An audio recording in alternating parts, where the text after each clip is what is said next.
Le vrai faux de l'info de la matinale avec vous, Jean-Philippe Ballas. Jean-Philippe, aujourd'hui, vous revenez sur le discours d'Arnaud Montebourg. C'était hier à la fête de la Rose. Alors, on va pas parler politique, mais on va parler économie. Et il a fait, Arnaud Montebourg, une comparaison entre les États-Unis et la zone euro. Oui, la zone euro victime d'une maladie grave, persistante, dangereuse, l'une des envolées dont le ministre a le secret. On parle ici du retard de croissance de la zone euro. Il n'y a pas que des mots, il y a aussi des chiffres. Écoutez. Nous devons donc nous interroger. Il y a bien une maladie particulière à la zone euro, et j'ai fait les comptes.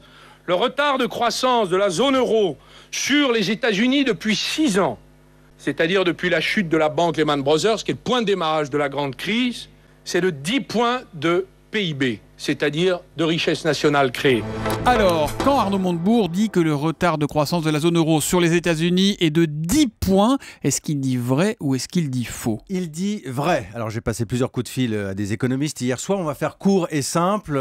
Thomas, on prend une base de 100. On est à plus de 97 pour la zone euro, plus de 107 pour les États-Unis. C'est vrai qu'à quelques virgules près, on a effectivement un retard de 10 points de PIB par rapport aux Américains. Le PIB des États-Unis qui est à 7,1% au-dessus de son niveau d'avant la crise de 2008 et la zone euro à 2,2 en dessous de son niveau. D'accord, donc 7,1 plus 2,2, ça fait 9,3, on est presque à 10. Une fois qu'on a dit ça, Thomas, c'est quand même difficile de comparer. Parce qu'on a les États-Unis d'Amérique, mais on n'a pas les États-Unis de la zone euro. On ne va pas comparer les problèmes de la Grèce avec ceux du Wyoming. On ne va pas comparer Bruxelles avec la politique centrale de Washington. Alors c'est vrai qu'on a une monnaie unique dans les deux cas, mais la monnaie unique ne fait pas tout. C'est ce que me répètent tous les experts. Oui, mais dans son discours, Arnaud Montebourg, Jean-Philippe, parle aussi du taux de chômage qui a baissé aux États-Unis autour de 6%. Ça, c'est une réalité. C'est vrai, ça. Sauf que là encore, même les Américains se méfient de leurs propres statistiques, tout simplement parce que beaucoup de demandeurs d'emploi là-bas ont jeté l'éponge. Ils sont sortis du circuit officiel, ils sont complètement découragés, ils ne sont plus comptabilisés, mais ils sont toujours là et ils ont notamment découvert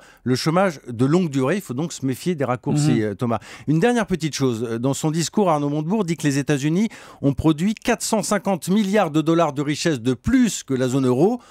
Alors là, j'avoue, on a vérifié, on a essayé de vérifier avec l'équipe du Vrai Faux, on a cherché, on a demandé. J'ai pas trouvé précisément à quoi Arnaud Montebourg fait allusion. Comme ça, on perd de...